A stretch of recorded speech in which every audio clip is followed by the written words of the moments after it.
Whoa. First thoughts. I mean, I just feel there's so many things that I feel for this person. Like I know this was posted anonymously, so I don't know their name, but I just really hope that this person understands that it's not their fault, that something is affecting them.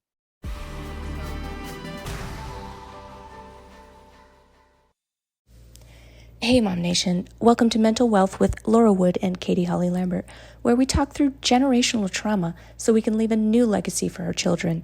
Counselor Laura is with Benevieri Counseling out of Chandler, Arizona, and you can find her on Facebook, on the web, or by the link in the show notes. We hope you enjoy the show. Hey, MOMnation. We are back with another episode of Mental Wealth. And here's where we focus on the individual here, specifically the individual mom, right? Because we're talking to all of you and we are sharing things that we see in the group, and people are posting in the group, typically anonymous. But we're sharing all sorts of content and ideas, new ways of looking at things, advice from Counselor Laura, or just Laura, like we established last time. Whatever. But it's such a great conversation, and I love this so much, and I totally appreciate you being with us here every month to kind of help us figure out this whole life. Like, we're all in it together, man, you know? We are all in it together. And I'm so glad I just love having chats with you and talking about this kind of stuff, because it's my life goal to have as many moms as possible learn why it's so hard to keep it together and to not lose our patience and to, just raise these little kids. It's so hard. And it's not because we're just terrible parents. It's because we've all got stuff and it's acting up and we want to know how to deal with it. Exactly. And I want you guys to feel like it's normal to have these questions, and it's normal to need this type of support, and it's normal to have these feelings. And you're not like some weirdo or some terrible mom. Like mom guilt is just so effing intense. You know what I mean? Yeah. It can be paralyzing. Very. It's so hard. Yeah. Very. Well, before we get started, so guys, we have a post that was posted anonymously last month that I'm going to bring up, that Laura and I are going to talk through. But before we get started, I just wanted to mention really quick, I got some friends over at American Patriot Lock and Key. They are here in the Phoenix area. They service like the whole valley. They're amazing. I've told some stories about my late night locking myself out of the house on a Saturday. And they have totally come to my rescue. They're amazing. They are 24/7, guys. So can be late night, like 2 a.m. on a Saturday or Sunday morning, I suppose is when that would be. And they will come to your rescue just like they did for me. So they are for all of your residential, commercial, and automotive needs. They also, something I didn't know, they also install and move safes. So you got a safe in your house and you move, and that big old thing, a lot of movers either won't do it or they charge you like your firstborn child. So pretty awesome.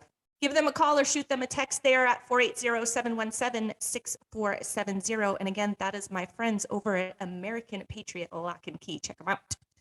Phoenix area. Did I say that already? Phoenix AZ? I think you did. Think I did. Because I know this show goes worldwide. It actually does, Laura.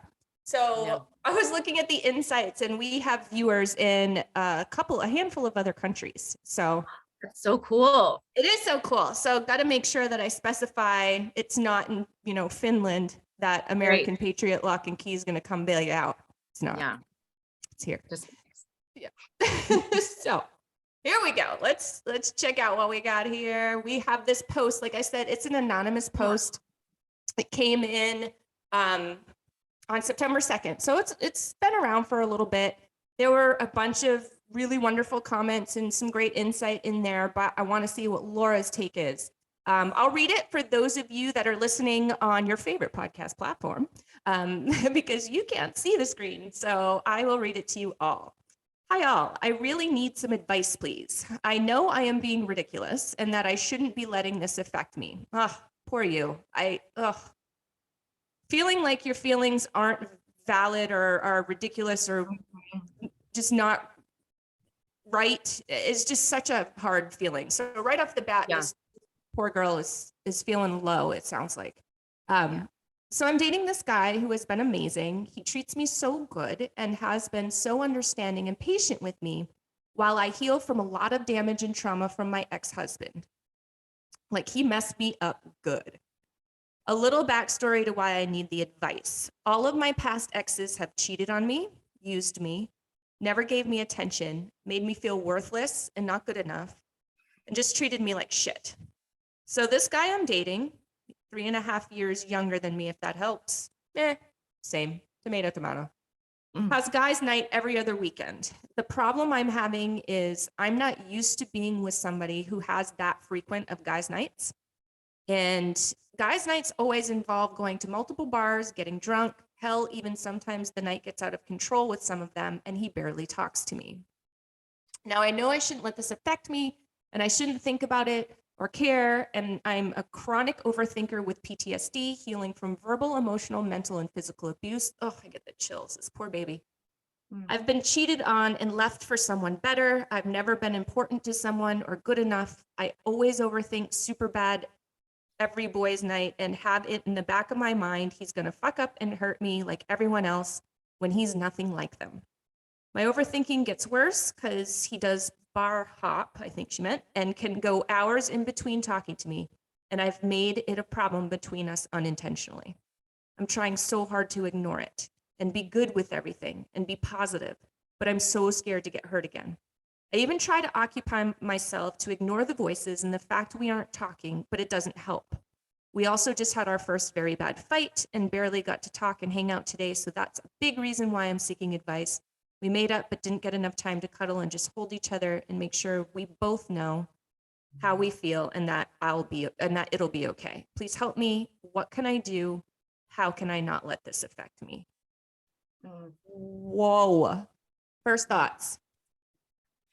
I mean, I just feel there's so many things that I feel for this person. Like I know this was posted anonymously, so I don't know their name, but I just really hope that this person understands that it's not their fault, that something is affecting them.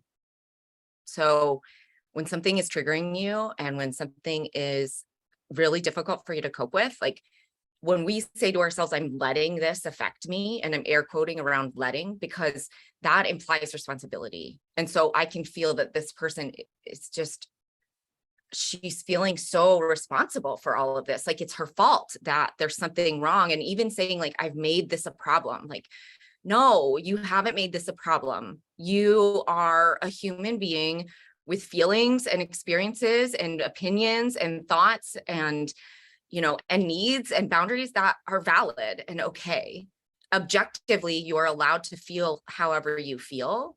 And I find it really, really difficult for those of us who've experienced abuse and trauma and have things like PTSD and, complex PTSD or any kind of trauma-related disorder or distress. I'd rather call it distress than disorder, but anything like that is going to make us think in different ways than would be more nice to ourselves, right? So the negativity bias that comes with those experiences is natural and is normal and is part of your brain and body coping with a really, really scary experience, right? So a negativity bias is designed to check us and protect us from danger. So it's our brain and it's our brain and body doing what it's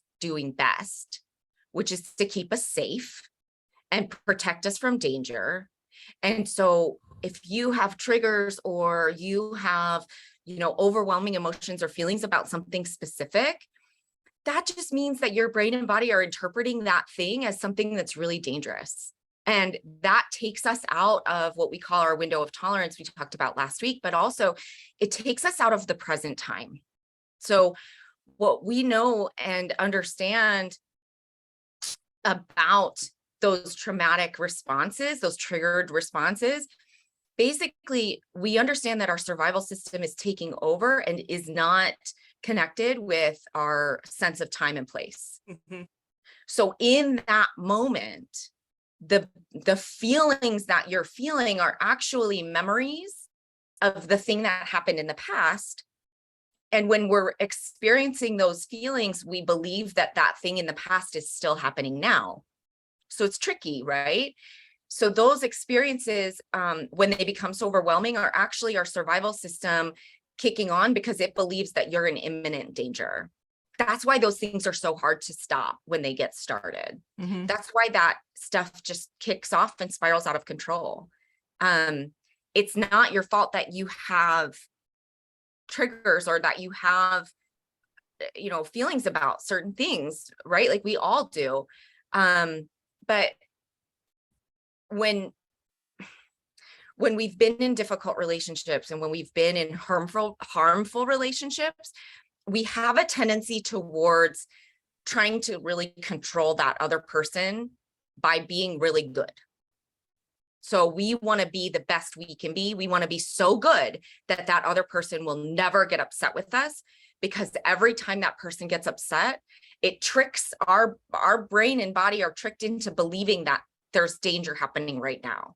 Mm-hmm. Because in the past, if you've had an abusive partner and that partner was upset, it was dangerous. Mm-hmm. That danger did exist in that moment. And so what happens is that trigger gets stuck on. It's like a light switch. So that switch gets stuck on. And when a similar feeling comes up, a familiarity, then that survival stuff will sort of take over and say like, oh, it's my turn. I'm here to help with that, right? The danger's happening. I'm doing it. And so it's really, really, really important that we have compassion for these things, and we have compassion for ourselves, and that we understand that these things that are happening inside of us, these overwhelming feelings of fear and anxiety, are actually our body's way of keeping us safe. And it's doing a really good job. It's just not based on the present moment. It's not based on what's happening now, because it's not operating on the most up-to-date set of facts. When something gets stuck on because of trauma, the facts that it's using are based on that particular trauma that happened in the past. So it only has information to that date, right? So if that trauma happened in 2004, then the date of that survival system's the data, that information that it's using is in 2004. So without the most up-to-date set of facts, we're going to have a harder time really responding in the present moment in an effective and healthy way. That's why we feel like we're so messed up, right? Like, I think she even said, like, messed me up really good. Like, Yeah, you're not messed up. There's an open wound that needs healing and safety.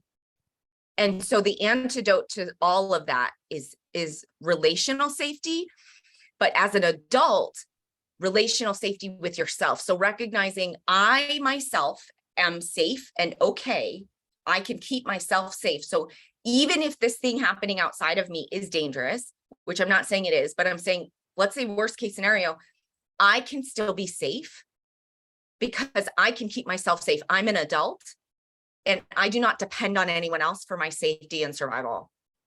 And so that internal relational safety that you're providing to your own self, your traumatized self, is going to help settle those feelings and allow you to start grounding yourself in the present, where you can then operate from the most up-to-date set of facts. So that's like without even addressing the content of what she's saying, but just, I'm experiencing this trigger. It's not accurate, right? My interpretation of events isn't accurate. It's causing me distress in the present day, and it's making it difficult for me to experience meaningful connection in my relationship. Mm-hmm. That's everything. It sounds so primal, but it is so primal, It right? is. It is. And what I gathered from a bit of what you said and a bit of what she said is she's like pushing her feelings away. It sounds Right. like, and you got to feel it to heal it, man. And right? Like, I feel like she's maybe almost doing the same thing to herself. Yeah. that was unfortunately done to her in the past. Yeah. Yeah. And let's think about the function of that, right? So when we push our own feelings away, it's because we feel like those feelings are bad in some way. Mhm. Those feelings are causing me harm. They're bad. So I want to banish them, right? So pushing my feelings away is a helpful survival tool because that's my belief is that these feelings are causing me danger. So I'm going to defend against those feelings by pushing them down, right? So that makes sense, but it's just inaccurate. It doesn't work, right? That's an early used skill because before we have capacity to tolerate and really deal with feelings when we're little, right? When we're kids, as a little kid, your brain doesn't have the ability to deal with complex feelings and to deal with like heavy feelings, big emotions. So we push them away. And that's okay, because when you're a little kid, you compartmentalize, you just are like, nope, too much. Yep. Okay. And that's okay. That's a helpful survival tool when you're a child. That's another tool that we're going to, so when we are in danger or under threat, especially in relationships, and we could talk more about attachment as a child and attachment as an adult, but essentially what's happening is that we're going to revert back to those basic survival strategies that we're born with, that we come with, that we're sort of, they're used on autopilot when we don't know what else to do. Yeah. And so it's okay that that's happening. She's pushing these away because her brain and body think that's what she needs to do. But what she can know today is that she doesn't need to do that anymore because she's a grown person now and she has way more capabilities and capacities than she used to when she was a kid. And so we can help ourselves by reminding ourselves of our abilities to handle difficult things. Because if she's a mom, I know she's handled difficult things. And I know that she has capacity to do that. And so it's in those moments we forget. So we have to remind ourselves of those capacities so that we can realize that we don't have to push our feelings away. So what is, I don't know, this may be a really, this might be a whole other show, Laura, but what are some of the first steps that we could suggest to this mom or somebody that's going through something like this to getting to that point where she's feeling secure, she's feeling safe, because she's kind of primal right now. So like, how do we get there? I'm assuming it's a step, one foot in front of the other kind of thing versus I'm here now and I jump and all of a sudden I'm, better. Yeah. So the first thing that we can do is recognize our current safety. So literally, where am I? I'm in this office right now. Like if I was doing this right now, like if I was, let's say I had a distressing event, a text that scared me or pushed me out of my window, right? My window of tolerance, which you just talked about in the past, but something that dysregulated me, right? Then I could look around this room and say, I'm in my office.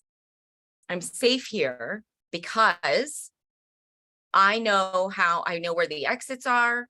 I have an alarm, like data, right? Let me download the data that proves that I'm not in any danger.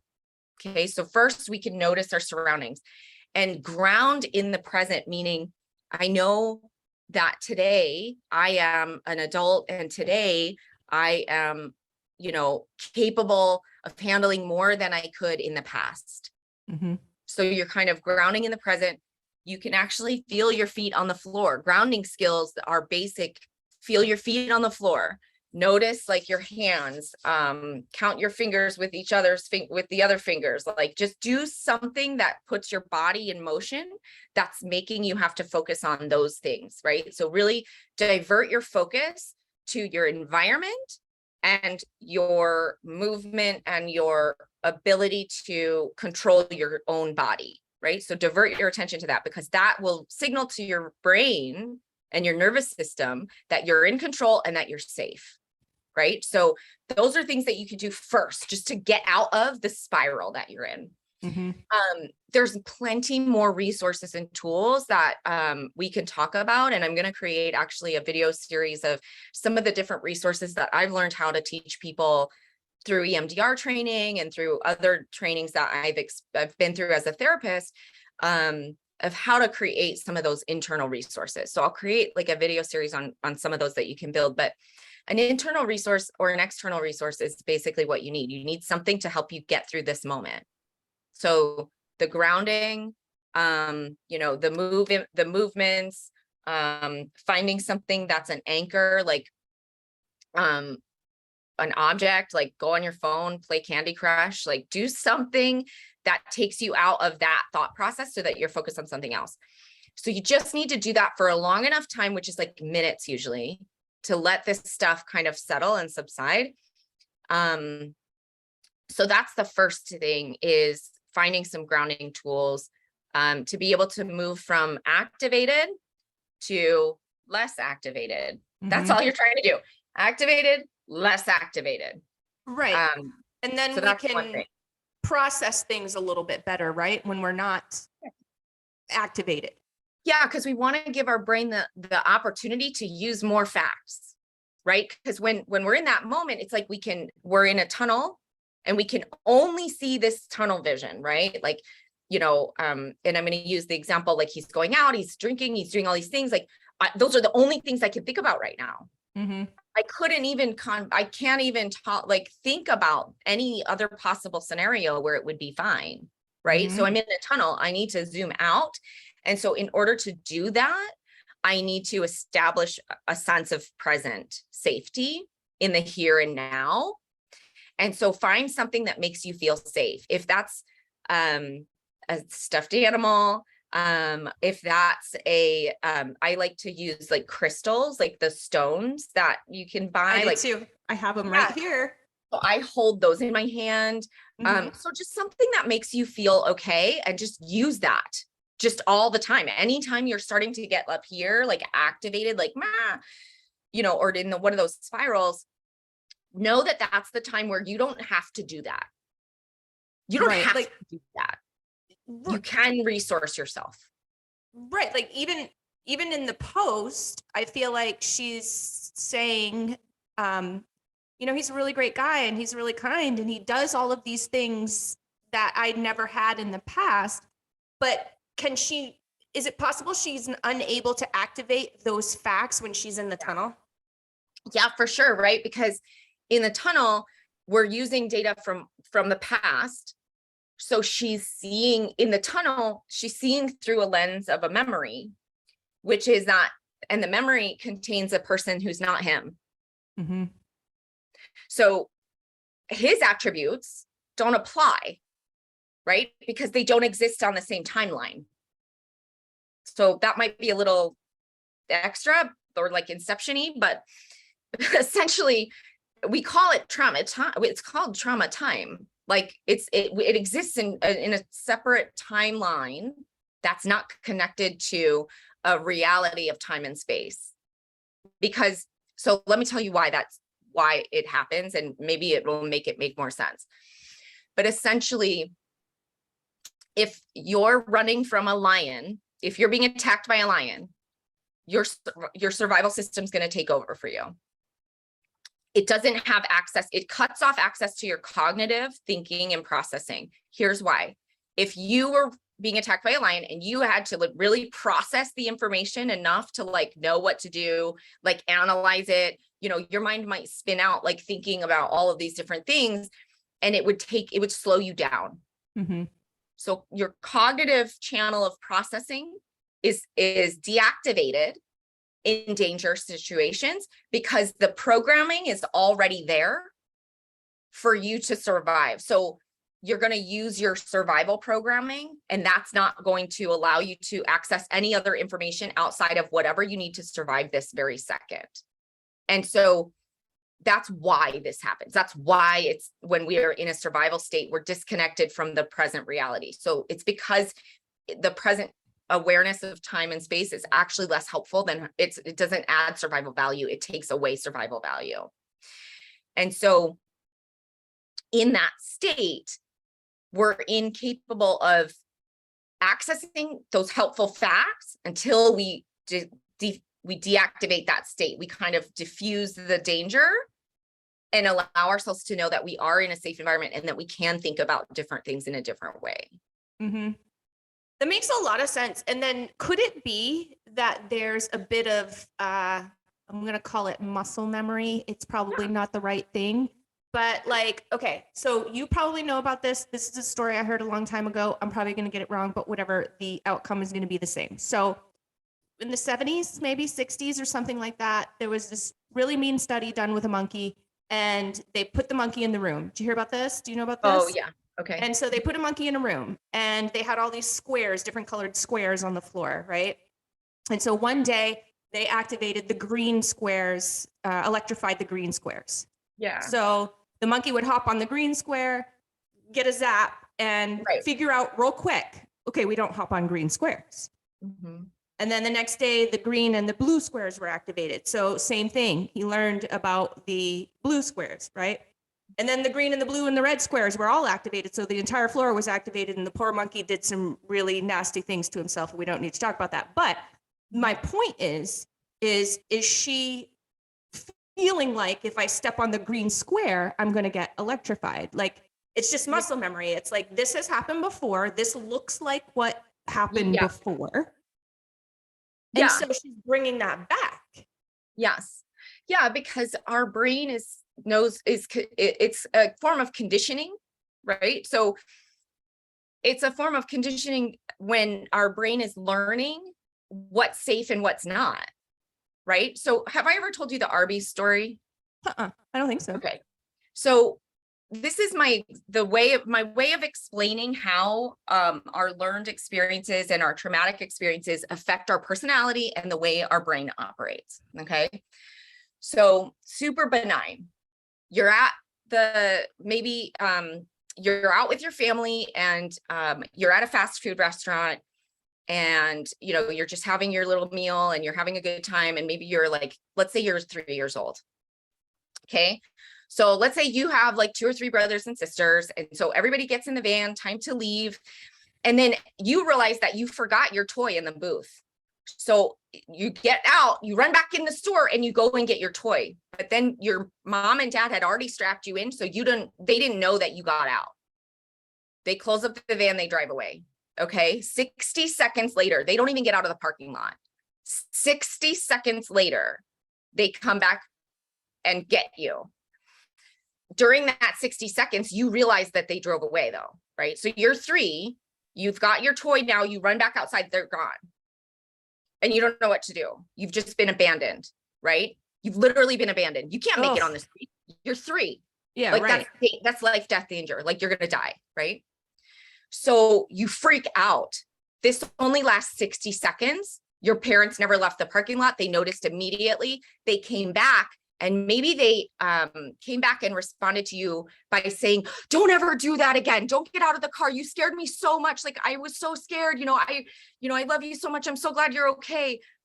But their affect is filled with fear and frustration and anger.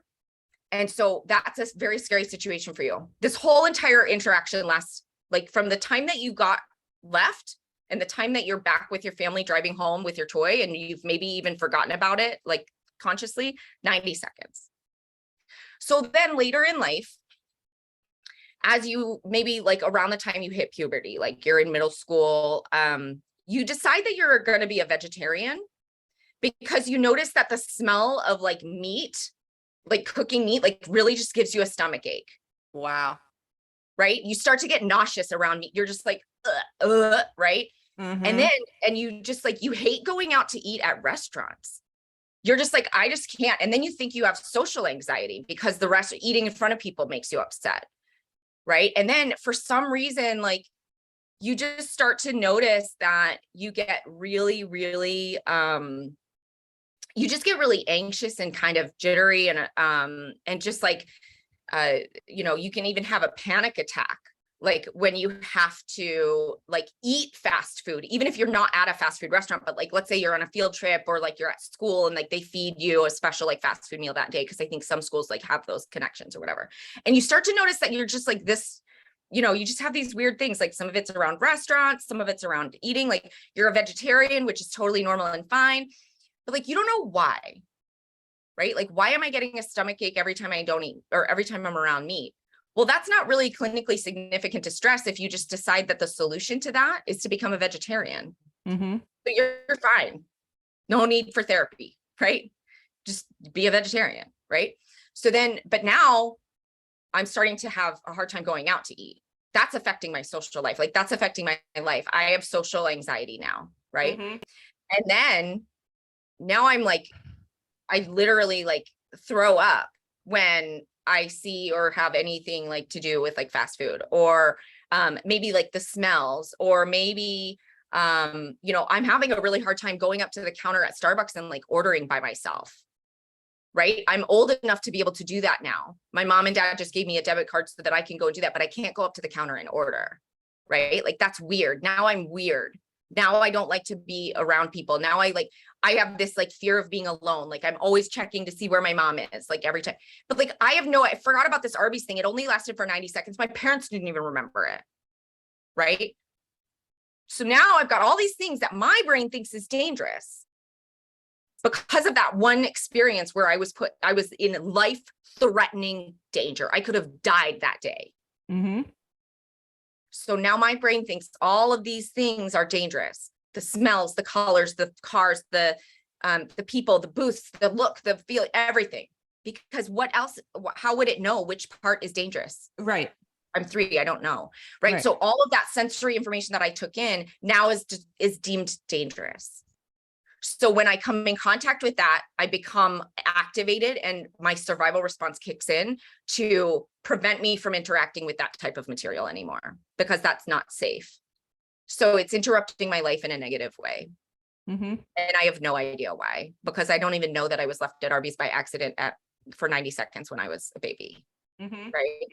And so that's how our experiences condition us to believe things are safe or dangerous. Right. We understand. So like to me, a restaurant's not dangerous, but to you, a restaurant is dangerous. And that's based in an actual fact. Mm-hmm. Neither of us are wrong. It's just not based in present time.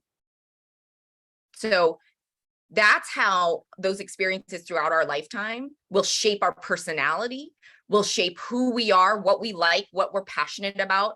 All of it is really related to our learned environmental experience in combination with our parents' attunement to us and their affect in how they handle those situations and help us move through them. So I'll stop there. That was a long monologue. How are you doing? It was awesome though. And it makes a lot of sense. So something that actually recently happened to me in the last couple of years, you know, my journey, it's been, you know, a long time coming. Yeah. I've been dealing with things, you know, traumas from past for a while, the way I was brought up, all that kind of stuff.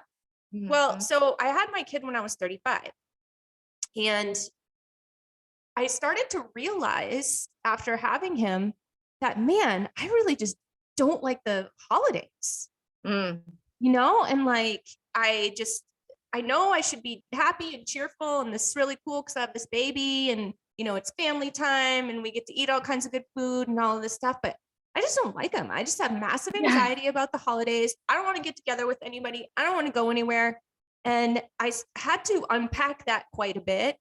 And I figured out that when I was growing up, which was I never would have been able to tell you this unless I just went way back and started to really dissect things, right? One of my caregivers, while I was growing up, was always really mean during the holidays. Started fights. Yeah. Started fights at the family house where we went. Just started fights with their significant other, was mean to us, like, and it never occurred to me, first of all, that was abnormal. Right. Never occurred to me. And it never occurred to me that was kind of my muscle memory of the holidays. Yeah. And so even though that person is like not, you know, typically a part of my holiday celebrations these days, it was still affecting me to the point where it was affecting my kids' experience. It's just so crazy to me that can happen and you can have zero knowledge of it. Yeah. And then, like you said, I started to think, well, am I nuts? Like, Right. why is everybody else happy and I'm not? Like, what the hell? Right. Right. Like, why am I such a Grinch? Right. Like, yeah. And the thing is, there's times when this stuff is because our caregivers are really like doing something that is actively inputting a negative experience. But a lot of the time it's benign. A lot of the time, like this parents that left their kid at the restaurant, right? Like they didn't do anything wrong. They didn't know, they put them in, they buckled them in before they even got out of the parking lot. They realized they were missing a kid and went back and got it. Like that's just, that's not a big, like that's, everybody does. Like, I feel like that's just like a regular thing that happens when you have a bunch of kids. Like, Yeah. so it's not abusive parenting. It's not neglectful parenting. It's not like we talk about like, people always say like, when you go to therapy, like, oh, tell me about your mother, but like literally tell me about your mother, because it's not that your mother is bad or good. It's just that's your parents taught you what is normal and what's not normal. And your parents taught you what to fear and what not to fear. Your parents taught you like the experiences that you had as a child were dependent on your parents, right? Because they were in charge of you, right? So it's not so much to say that we blame the parents. It's just to say that those interactions are very meaningful in our development because they're changing the way our brain interprets the world. So those beliefs that we create in childhood stay with us a long way into adulthood until we manually sort of like go in and say like, oh, this one's out of date.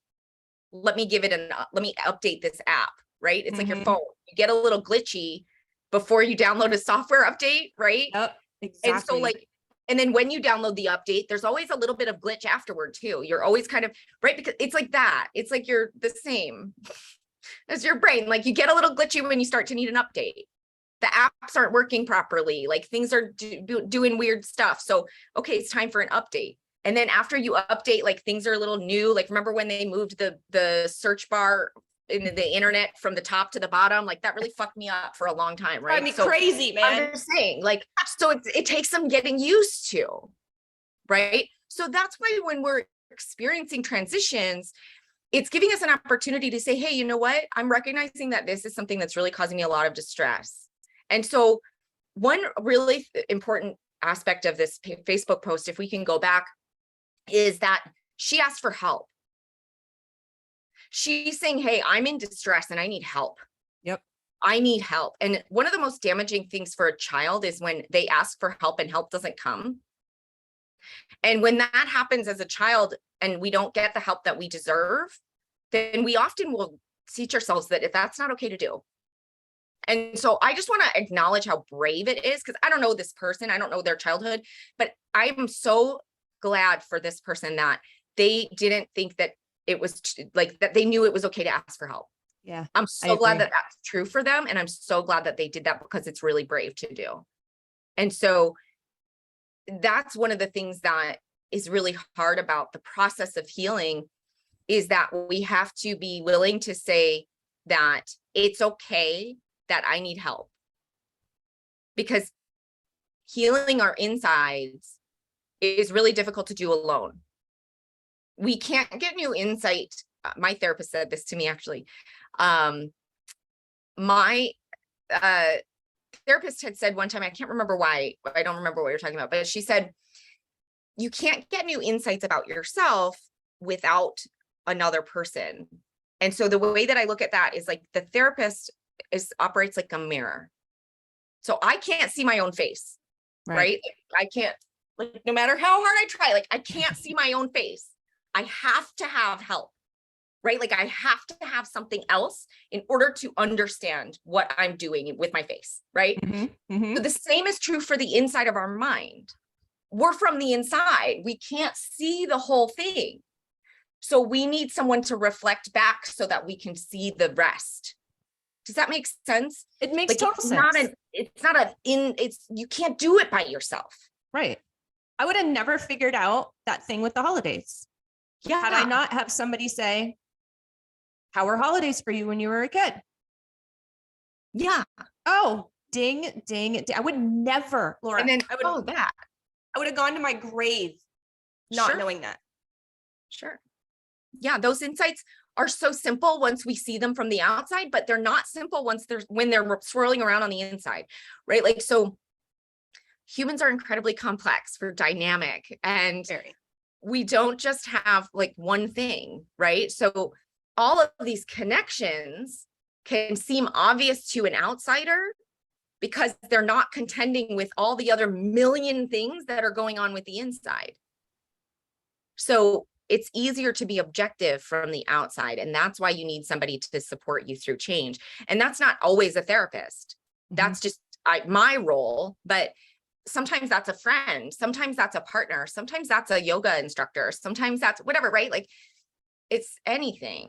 It's a hairdresser. It's a nail tech. It's somebody who you are talking to and interfacing with, who can say back what you said and really help you see it differently. I totally agree. I've learned so much from having deep conversations with other people that weren't even necessarily a therapist. Yeah. I've learned so much about myself. And I think that's super, super important. And it's tough, right? Like, so obviously it's hard with, a complete stranger to start telling them all of the deep stuff about yourself, but it's hard with somebody close to you too. Like, especially if you feel like, hey, Laura's pretty perfect. I don't know if I want to tell her about, how I feel or, Sure. or what I'm thinking. Like, it's just, it's hard. Yeah, that everyone has it out together kind of thing that we do to ourselves. Like, why do we do that? I haven't really figured that out yet. I should think harder about it in order to really address that question. But, what's funny is, like, we all do that. We all sort of look outside and like see like, oh man, like Katie is just this like super successful person. Like, she's so good at remembering. She's so considerate and always remembers my birthday. Like, I wish I could be more like Katie because she just has it all together, right? Meanwhile, Katie is like, so I'm in therapy. Like, I'm really going through this. Like, this is really hard for me. Like, I'm struggling, right? But it's like, why do we do that? That we sort of like project this perfection onto people, making it so that we feel as though our stuff is so like rough, right? Like, you're as sick as your secrets. I've said that before on some of the other podcasts that we've done, but essentially that secret is shame. And that shame makes us believe that everyone else is going to see that as like the work, right? Like, no one else will ever possibly like forgive you for feeling or thinking this way or having this experience or have existed in this capacity. And that shame makes us sick. It makes us physically sick. It makes us hurt in our mind. It makes our relationships hurt. It makes us unable to connect with others in a meaningful way. Those secrets are shame, and those cause us harm.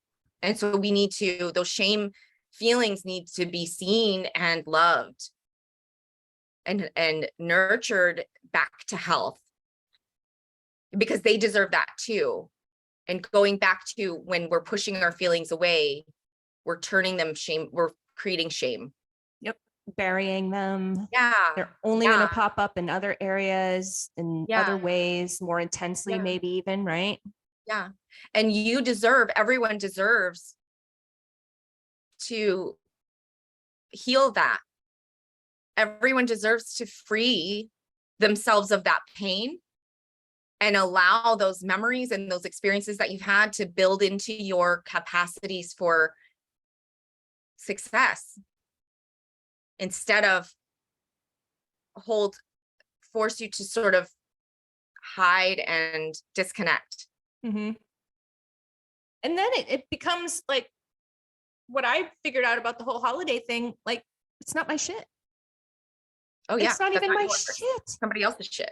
Yes. And here I am, and I'm allowing somebody else's shit to affect my shit. So what was really profound for me was that discovery. And not only in that particular incident, but in a lot of them, I'm reacting to somebody else's shit. Yeah. That's heavy. Yeah. That's a whole other show, Laura. That's intergenerational trauma though. Right? Like, that's exactly why we have this show. Exactly. We reenact what isn't resolved. So when our experiences in our childhood, again, this could be a whole, not even episode series, but what I'm saying is, we reenact what's not resolved, right? So we've talked about kind of how our brain wants to find resolutions for things. And so when something in our childhood is painful and difficult and never really gets a satisfactory resolution, we're going to continue to reenact that in different situations because our brain is trying to make that make sense or trying to rewrite it so that it gets a good outcome. Like if I can solve this with this relationship, then that means this other pain won't exist anymore. It's solving an old thing.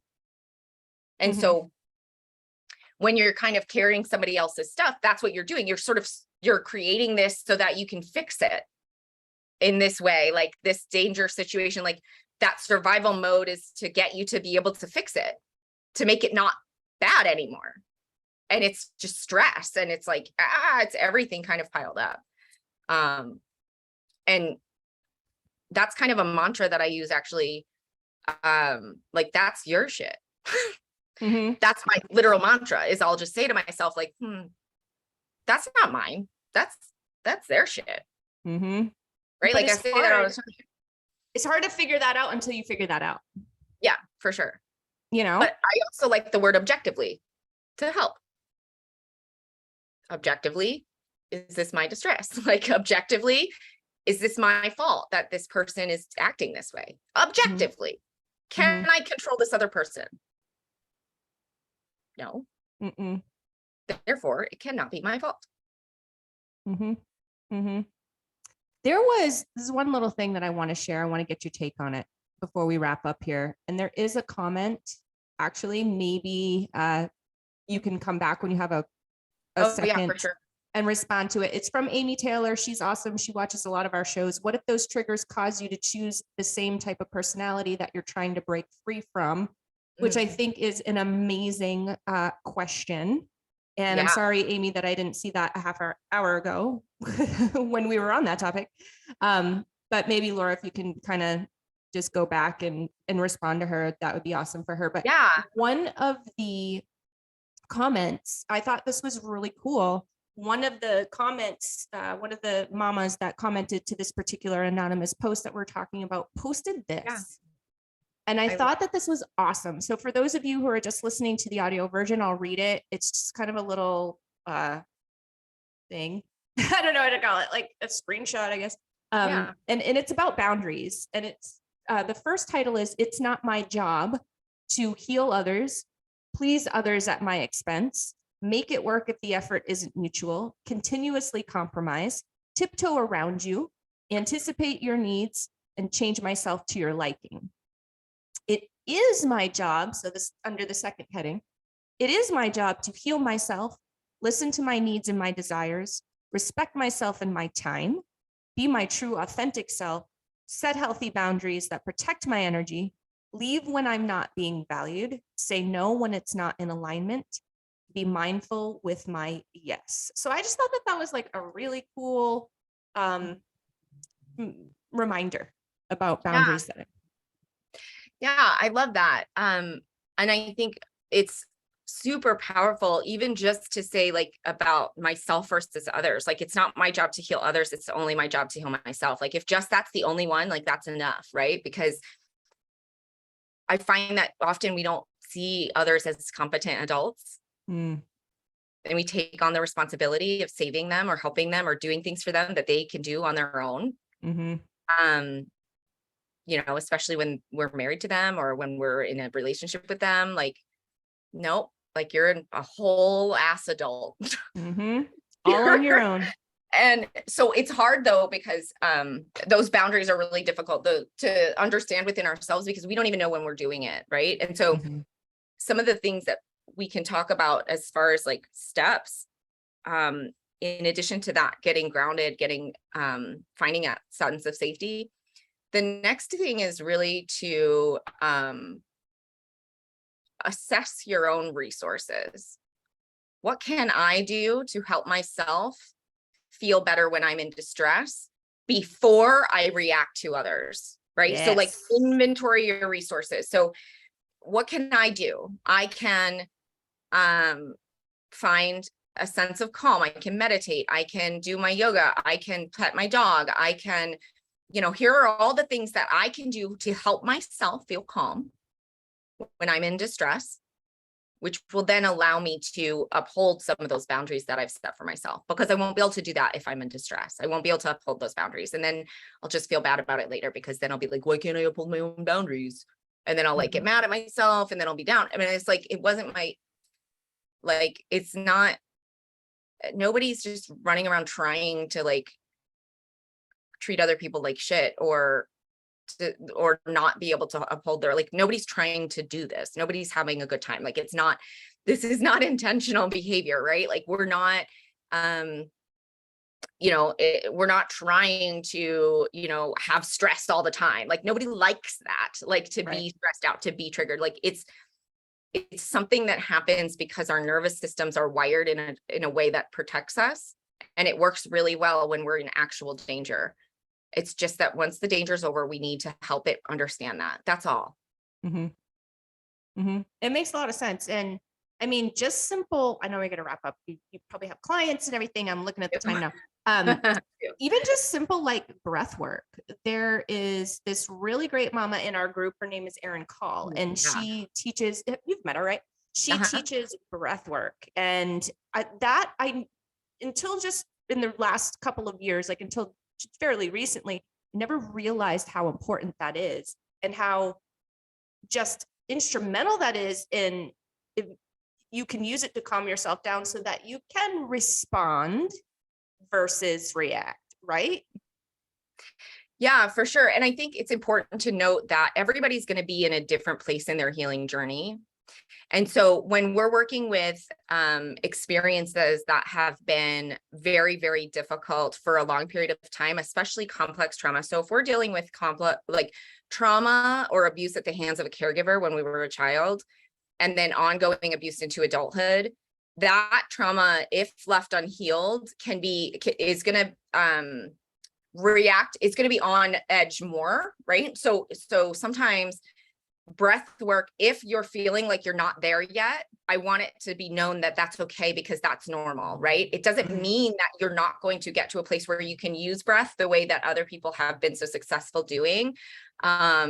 Because breath is a way that your nervous system can find calm. Like, there's a lot of biology and science behind that. I just want all moms to know that, and people, right? But our audience here, that if that's not working for you, or if that feels triggering to you now, that's not going to last forever. But respect yourself and your body. Don't force yourself to do something that you're not ready for, because, when we first start on our healing journey, it's critical that we start building the resources that are safe for us at first. And sometimes that's really teeny weeny steps, like, allowing ourselves to even consider that we could be calm. Right? Because for a lot of us, we've never experienced safety. Right. And it's never been safe to be calm. And so that's going to take a second, right? So if you're out there feeling like, yeah, cool, good for you, but like, I don't do that, right? Like, I don't have the luxury. I used to say this all the time. I don't have the luxury of being okay. Like, I don't have the luxury of like settling, of being calm, of like relaxing. Like, that's just not for me. I don't get that in my life. Like, that was how I really believed to be true. And that was because that hadn't been my experience up to that point, that I didn't have a sense of safety and calm that existed. It was not templated for me.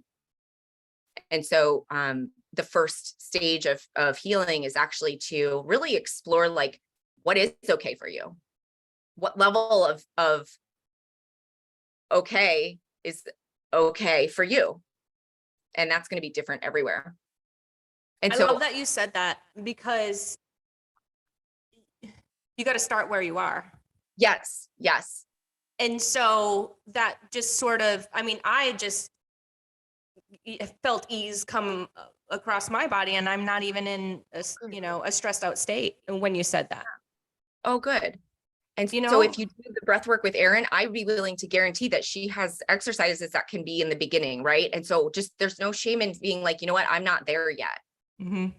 Tell your person that you're going to for help or support, tell them where you are, because there are things that are okay for the beginning, right? And that's okay. I love that. Makes a lot of sense. All right, Laura. Well, here we are. I know. at the end of another conversation. We have such great ones. I just love you. So thank you so much for being here with me. It's my pleasure. I'm so glad to be here. I love this so much. And I really hope that the woman who posted this message is able to find some peace and relief. And if there's anything that we can do to help, please, obviously we're here, Absolutely. And so if anybody out there, including this anonymous poster, would like to get in touch with you, what's the best way? You can find me online at www.benaviri.com. That's Benaviri, BENAVIERI.com. That's also my Facebook, Instagram as well.